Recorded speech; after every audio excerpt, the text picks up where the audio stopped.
آپ نے امام حسن رضی اللہ تعالیٰ عنہ سے فرمایا تھا بیٹا 3 لوگوں سے کبھی مشورہ نہیں کرنا.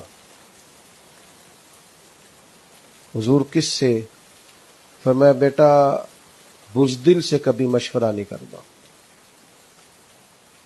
اس لیے کہ جو بندہ بزدل ہے تمہیں کبھی بہادری کا سبق نہیں دے سکتا. اور دوسرا آپ نے ارشاد فرمایا تھا کہ بیٹا بخیل سے کبھی مشورہ نہیں کرنا. بخیل سے کبھی مشورہ، کنجوس ہے نا، فرمایا اس سے کبھی مشورہ نہ کرنا، اس لیے کہ جس کا دل بڑا نہیں نہ ہوتا اس کا دماغ کیسے بڑا ہو سکتا ہے. اور آپ نے فرمایا تھا حریص سے کبھی مشورہ نہیں کر، لالچی بندے سے.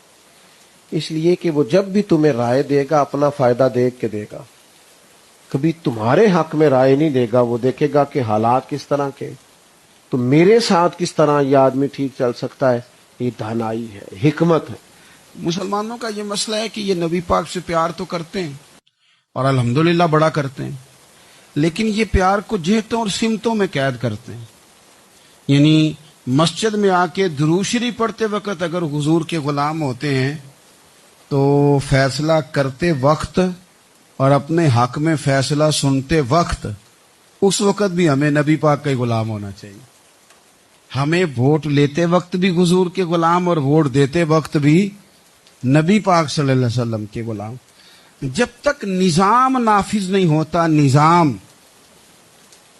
یورپ کو آپ کی نماز سے تکلیف ہی کوئی نہیں تو نماز پڑھنے کے لیے مسجدیں بنانے کی اجازت دیتے ہیں.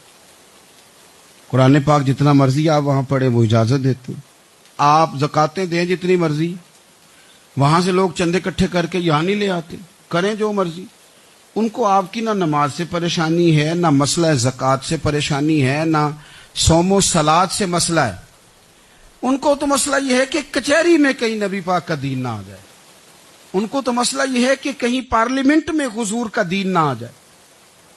2 قومی نظریے کیا ہیں اور نظریہ پاکستان کیا ہے جس کی بنیاد پر پاکستان بنا؟ بڑے ٹھنڈے دل سے میری بات کو سمجھیے گا. پاکستان اگر اچھی سڑکوں کے لیے ترقی کرنے کے لیے بنا تھا تو یہ ترقی ہندوستان میں رہ کے بھی ہو سکتی تھی. انڈیا والے کہتے ہیں کہ ہم نے ترقی نہیں کرنی، کچی سڑکوں پہ چلنا ہے، ہم نے ٹیکنالوجی نہیں بنی. یہ کام وہاں بھی ہو سکتا تھا. اگر آپ یہ کہیں کہ پاکستان جمہوریت کی مضبوطی کے لیے بنایا تھا کہ ڈکٹیٹر کوئی نہیں آئے گا، صرف جمہوری قوتیں کام کریں گی، تو جمہوریت میں تو انڈیا بظاہر آگے نکل گیا ہے. ان کی جمہوریت تو زیادہ اچھی نظر آتی ہے، کبھی ڈکٹیٹر نہیں آیا. آپ نے پاکستان کیوں بنایا؟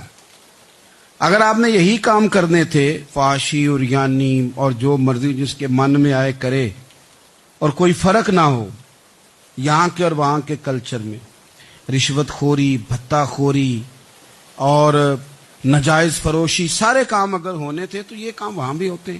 پاکستان کیوں بنا؟ کیوں اتنی ساری 40,000 لوگوں نے اپنی جانوں کی قربانیاں دیں؟ دنیا کی سب سے بڑی ہجرت ہوئی ہے، سب سے بڑی، جب پاکستان بنا. یہ سب سے بڑی ہجرت تھی، اتنی بڑی ہجرت ہی کبھی نہیں ہوئی. کیوں اتنا کچھ ہوا؟ وہ اس لیے ہوا کہ ہمیں بتایا گیا تھا کہ وہاں نہ سوشلزم، نہ وہاں خالی جمہوریت کا راگ الاپا جائے گا، بلکہ ایک بلند نعرہ لگایا گیا تھا. نعرہ کیا تھا؟ پاکستان کا مطلب کیا؟ پاکستان کا مطلب کیا؟ لا الہ الا اللہ محمد رسول اللہ صلی اللہ علیہ. یہ عنوان بنایا گیا. غریب آدمی کو بتایا گیا کہ جب پاکستان بنے گا تو وہاں حضور کا نظام نافذ ہوگا، جاگیردار کی اور غریب کی تفریق ختم ہوگی. جس طرح امیر کے بچے کو کالج میں داخلہ ملے گا، غریب کے بچے کو بھی ملے گا. وہاں بتایا گیا کہ لوگ وہاں ہر لحاظ سے اپنے آپ کو برابر سمجھیں گے. وہاں وہی بات ہوگی جو جناب صدیق اکبر کرتے تھے، وہاں وہی جملے دہرائے جائیں گے جو حضرت عمر فرماتے تھے. وہاں اسی طرح غریب پر سخاوت کی جائے گی، اسے دیا جائے گا جس طرح حضرت عثمان غنی کرتے تھے. وہاں اسی طرح فقر کا دور دورہ ہوگا، سادگی کا حسن ہوگا، اپنائیت کا نور ہوگا جو مولا علی شیر خدا نے عطا فرمایا تھا. اس سوچ کی بنیاد پر پاکستان بنایا گیا، اس سوچ کی بنیاد پر، اور اسی سوچ کو آگے لے کر کے جایا گیا. کوئی سیاسی پارٹی اب یہ بات نہیں کرتی. 2 قومی نظریے کا معنی یہ تھا کہ ہندو الگ قوم ہے، مسلمان ایک. الگ قوم ہے, ان کا رہنا سہنا, اٹھنا بیٹھنا, کھانا پینا الگ ہے. ہمارا اٹھنا بیٹھنا, کھانا پینا, سارے معاملات الگ ہیں. تہذیب و تمدن الگ ہے. لہذا ہمیں الگ سے خطہ چاہیے جہاں ہم اسلامی نظریات کے مطابق آزاد ہو کے اپنا وقت گزار سکیں. اس دو قومی نظریے کی بنیاد پر, پہلے تو علامہ اقبال اس کے قائل نہیں تھے. علامہ اقبال کا پہلے خیال یہ تھا کہ سارے جہاں سے اچھا ہندوستان ہمارا, یہ اقبال نے لکھا تھا. پھر اقبال کہتے ہیں میری سوچ بدلی, اور پھر میں نے کہا کہ نہیں, خطوں کے زور پہ نہیں, آپ رنگ نسل کے زور پہ نہیں, بلکہ کہنے لگے کہ اپنی ملت پر قیاس اقوام مغرب سے نہ کر, خاص ہے ترکیب میں قوم رسول ہاشمی.